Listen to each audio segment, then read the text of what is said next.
প্রত্যক্ষভাবে না হলেও পরোক্ষভাবে কিন্তু আমি কিছুটা কৃষির সাথে জড়িত। লাস্ট শুধু আপনাদেরকে এই কথাটা বললাম, আমাকে ডাইরেক্ট কৃষক না বললেও ইনডাইরেক্ট কৃষক আমাকে বলতে পারেন। শহীদ জিয়ার সময় খাল খনন কর্মসূচি শুরু করা হয়েছিল। আমাদের চিন্তার মধ্যে আছে কৃষকের জন্য শস্য বীমা চালু করা। বাংলাদেশ জাতীয়তাবাদী কৃষক দল একটি কর্মসূচি হাতে নিয়েছে। আগামী 10 তারিখ থেকে 3 মাস পর্যন্ত প্রতিটি ইউনিয়নে প্রায় 45টার মতো ইউনিয়ন আছে বাংলাদেশে, তারা চেষ্টা করবে ম্যাক্সিমাম ইউনিয়নে, সবচেয়ে বেশি সংখ্যক ইউনিয়নে কৃষক দলের নেতৃত্বে একটি কৃষক সমাবেশ হবে, কৃষকদের নিয়ে একটি সমাবেশ হবে। সেখানে কৃষি সংক্রান্ত বা আমাদের দলের নীতি আদর্শ আমরা কৃষকদের কাছে পৌঁছে দেওয়ার চেষ্টা করব। এট দ্য সেম টাইম আমরা তাদের কাছ থেকে তাদের সমস্যা সমূহ জানার চেষ্টা করব, বোঝার চেষ্টা করব, কিভাবে কি আমরা সমাধান করতে পারি। পরবর্তীতে আমরা সেগুলো নিয়ে আলোচনা করব। ইনশাআল্লাহ আল্লাহর রহমতে বাংলাদেশের মানুষের সমর্থনে ভবিষ্যতে আমরা সরকার গঠন করলে আমরা কৃষকদের সেই সমস্যাগুলোকে আমরা অ্যাড্রেস করার বা সমাধান করার আমরা চেষ্টা করব। এটি মূল লক্ষ্য। এবং একই সাথে কৃষক দলকে আরো কৃষক নির্ভর করে গড়ে তোলার আমাদের লক্ষ্য বা চেষ্টা থাকবে। আনুষ্ঠানিকভাবে আমি এই সমাবেশের শুভ উদ্বোধন ঘোষণা করছি আজকে। উপস্থিত প্রিয় নেতৃবৃন্দ, কৃষি সম্পর্কে আপনারা কৃষক দল, আপনারা বাংলাদেশের প্রায় 4000-এর মতন ইউনিয়নে আগামী 3 মাসে যাবেন, কৃষকদের কাছে যাবেন, কৃষকদের কথা শুনবেন, তাদেরকে চেষ্টা করবেন আমাদের দলের সদস্য পদ গ্রহণের জন্য। একইভাবে চেষ্টা করবেন তাদের সমস্যাগুলো জানার জন্য, সমাধানগুলো আমরা বের করার চেষ্টা করব পরবর্তীতে ইনশাআল্লাহ। আমি সারা দেশ ঘুরতাম, আজকে এই জেলা, কালকে ওই জেলায়, থানায় থানায় ইউনিয়নে ঘুরতাম। আপনাদের অনেকের সাথেই দেখা হয়েছে মোটামুটি ভাবে। সেই সময় আমি যেটা দেখেছি, আমার কাছে মনে হয় বাংলাদেশের জনসংখ্যা কোনোভাবেই এই মুহূর্তে 20 কোটির কম হবে না। এটি হচ্ছে আমার কাছে হয়তো ফ্যাক্টস ফিগার নেই, কিন্তু দেখে আমার কাছে যা মনে হয়েছে, সারা দেশ ঘুরে আমার যতটুকু মনে হয়েছে, এতদিনে জনসংখ্যা, এখন চিন্তা করেন নেতৃবৃন্দ, 20 কোটি জনসংখ্যা, 20 কোটি জনসংখ্যার জন্য খাদ্য উৎপাদন যদি করতে হয়, আপনাকে ডেফিনেটলি অবশ্যই আপনাকে কৃষির পুরা বিষয়টিকে, কৃষি বলতে যা যা বোঝায় সবকিছুকে একটি ডিসিপ্লিনের মধ্যে যদি আপনি না আনেন, তাহলে অবশ্যই এই 20 কোটি মানুষের খাদ্য সংস্থান করা ভীষণ একটি ডিফিকাল্ট ব্যাপার হবে এবং খুব সিরিয়াস ব্যাপার। এট দ্য সেম টাইম চিন্তা করে দেখেন, 20 কোটি মানুষের জন্য খাবার ইম্পোর্ট করা কিন্তু বলা যায় প্রায় মোটামুটি অসাধ্য ব্যাপার, সম্ভব না সেটি। আপনি কত মানুষের জন্য চাল, ডাল, তেল, নুন আপনি ইম্পোর্ট করবেন? সম্ভব না এটি। কাজেই অবশ্যই অন্তত বেসিক খাদ্যদ্রব্য যেগুলো, সেগুলো অবশ্যই আমাদেরকে এই দেশের উৎপাদন করতে হবে। শহীদ জিয়ার সময় খাল খনন কর্মসূচি শুরু করা হয়েছিল। শহীদ জিয়ার সময় অনেকগুলো সেক্টরে কৃষির হাত দেখা হয়েছিল এবং তার ফলে কিন্তু শহীদ জিয়া যখন দেশের দায়িত্বভার পান, তখন খুব সম্ভব বোধহয় ফসলের প্রোডাকশন ছিল মোটামুটি সব ফসলের, বিশেষ করে ধান, 11 মিলিয়ন টন প্লাস মাইনাস ছিল। শহীদ জিয়ার সময় মাত্র 2 থেকে 3 বছরের মাথায় এটি 2 মিলিয়নেরও বেশি এটি বৃদ্ধি পায়। এখন এটির একটি প্রধান কারণ ছিল খাল খনন কর্মসূচি। অর্থাৎ আমাদের দেশে বহু জায়গা তখনও ছিল, এখনো অনেক জায়গা আছে যেখানে কৃষক ফসল উৎপাদনের জন্য যে প্রয়োজনীয় পানি, সেই পানিটি পায় না, কৃষক ঠিক মতন সময় মতন পায় না, সেই জন্য ফসল উৎপাদনে বাধাগ্রস্ত হয়। খাল খননের মাধ্যমে শহীদ জিয়া পানির ব্যবস্থা করে দিয়েছেন। সেই জন্য দেখা যায় যে শহীদ জিয়ার সময় আমরা দেখেছি, এবং তারপরে পরবর্তীতে এটা কম বেশি কন্টিনিউ করেছে। শুধু দল গঠন করলেই হবে না, আমাদের দলের যে লক্ষ্য, যে কথাগুলো আপনাদের সামনে আমি আজকে তুলে ধরলাম, এগুলো হয়তো একদম নন পলিটিক্যাল কথা, রাজনীতির কথার পাশাপাশি আমরা তো শুধু বক্তব্যের জন্য না। বিএনপি এমন একটি দল, যেই দলটি দেশের জন্য, দেশের মানুষের জন্য কিছু করার লক্ষ্য রাখে, এবং সে কারণেই আমাদেরকে এই মানুষের যে বাস্তব সমস্যাগুলো, এই সমস্যাগুলো আমাদেরকে চিন্তা করতে হবে এবং সমাধানের পথগুলো বের করতে হবে। সেজন্যই আমরা অতীতে বিভিন্ন সময় আমরা বিভিন্ন পদক্ষেপ গ্রহণ করেছি এবং ইনশাআল্লাহ ভবিষ্যতেও আমরা বিভিন্ন পদক্ষেপ আমরা গ্রহণ করব। সেজন্যই আপনারা যখন আজকে যাবেন, আপনাদের সামনে হয়তো দেওয়া হয়েছে যেমন অনেকগুলো বিষয় এখানে কৃষক দলের পক্ষ থেকে দেওয়া হয়েছে। এগুলো আমরা দলের মধ্যেও আলোচনা করব। মহাসচিব সাহেব এখানে উপস্থিত আছেন। আমাদের মূল যেটি আছে স্থায়ী কমিটি, আমরা সেখানে প্রাইমারি আলোচনা করে আরেকটু আলোচনা করে আমরা এটিকে আস্তে আস্তে বিষয়টিকে আমরা নিয়ে আসব যে কতগুলো পদক্ষেপ আমরা গ্রহণ করব কৃষি সেক্টরের জন্য, যেগুলো আমাদের মানে চিন্তা ভাবনার মধ্যে আছে। যেমন কৃষকের উৎপাদিত ফসলের ন্যায্য মূল্য নিশ্চিতের জন্য ইউনিয়ন পর্যায়ে সরকারিভাবে ক্রয় কেন্দ্র স্থাপনের করা যায় কিনা, এটি করলে লাভ হবে কিনা, এই বিষয়টি আমাদের চিন্তার মধ্যে আছে।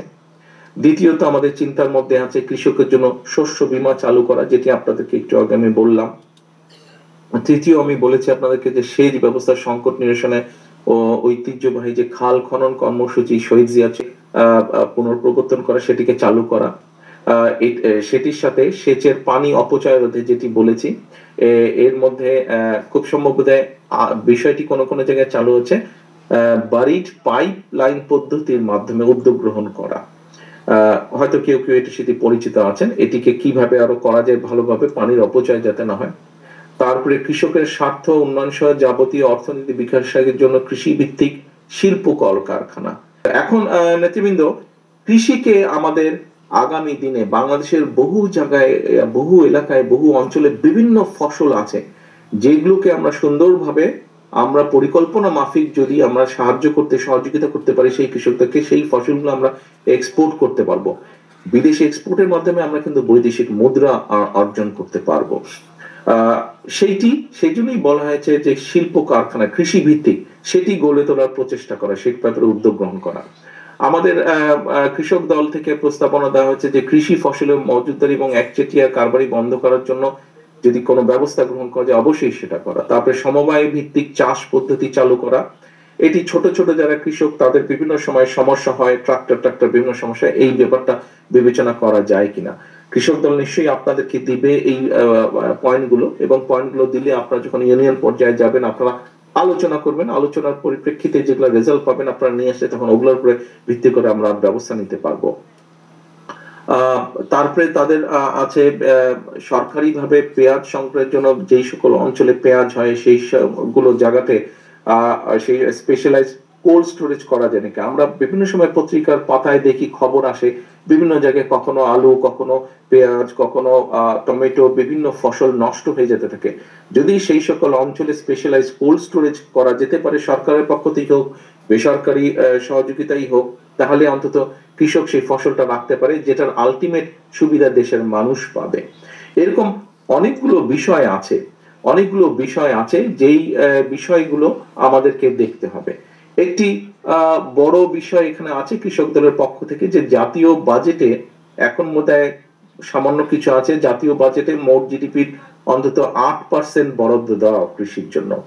এই বিষয়টিকে আমাদের দেখতে হবে যে 8% যে আমরা বরাদ্দ দেব, এই বরাদ্দের সুবিধাটা যাতে কৃষকরা পায়, সরাসরি ভাবে কৃষকরা যাতে পায়, অর্থাৎ যার 2 বিঘা 3 বিঘা 5 বিঘা জমি আছে, এরকম ছোট ছোট কৃষকরা বা মাঝারি কৃষক, অন্তত তারা যাতে এই সুবিধাটা পায়। আগে বিভিন্ন সময় দেখা গেছে সারের ভর্তুকি দেওয়া হচ্ছে, তাতে দেখা যাচ্ছে যে কৃষক পাচ্ছে না, ভর্তুকিটা চলে যাচ্ছে ডিলারের কাছে। কাজে কৃষক যাতে, কারণ কৃষক যতক্ষণ সুবিধাটা না পাচ্ছে ততক্ষণ পর্যন্ত বেনিফিট হচ্ছে না, এবং সেই বেনিফিটটা সাধারণ মানুষও পাচ্ছে না। তো সেই জন্য এই বিষয়গুলা কিছু কিছু পদক্ষেপ আমরা নিয়েছি, হয়তো তার মধ্যে যদি কোনো ভুল থাকে, এরার থাকে, সেটিকে আমাদের ঠিক করে নিতে হবে, কারেকশন করে নিয়ে আমাদেরকে বেটার কিছুতে আসতে হবে। একটি যেমন আছে শস্য মাড়াইয়ের জন্য স্থানীয় খাস জমিগুলো ফসল মাড়াই উপযোগী করে কৃষকদের, মানে ছোট বা মাঝারি কৃষক আছে যাদের এক্সট্রা জমি নাই, তাদেরকে বরাদ্দ দেওয়া যায় কিনা এই বিষয়টা আমরা হয়তো চিন্তা করে দেখতে পারি। এরকম অনেকগুলো প্রস্তাবনা আছে।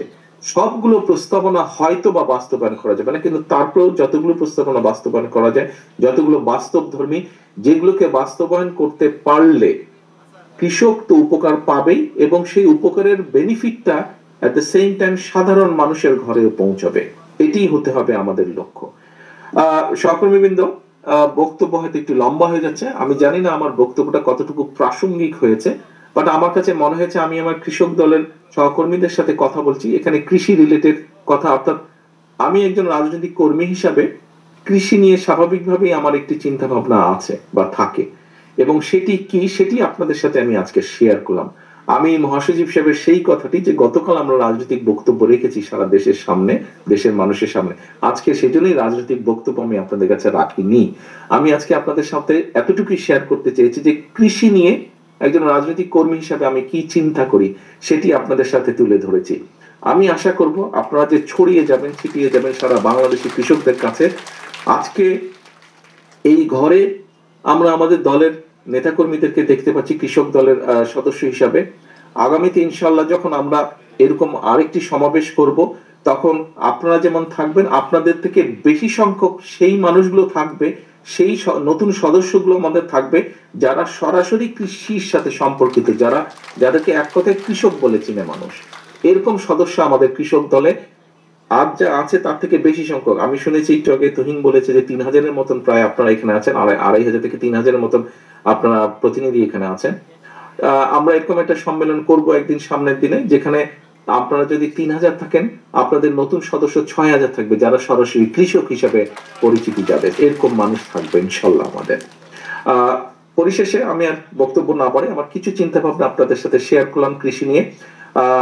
ইনশাল্লাহ আগামী দিনে আমি চেষ্টা করব আরো কিছু শেয়ার করতে, প্রত্যক্ষভাবে না হলেও পরোক্ষভাবে কিন্তু আমি কিছুটা কৃষির সাথে জড়িত। লাস্ট শুধু আপনাদেরকে এই কথাটা বললাম, আমাকে ডাইরেক্ট কৃষক না বললেও ইনডাইরেক্ট কৃষক আমাকে বলতে পারেন।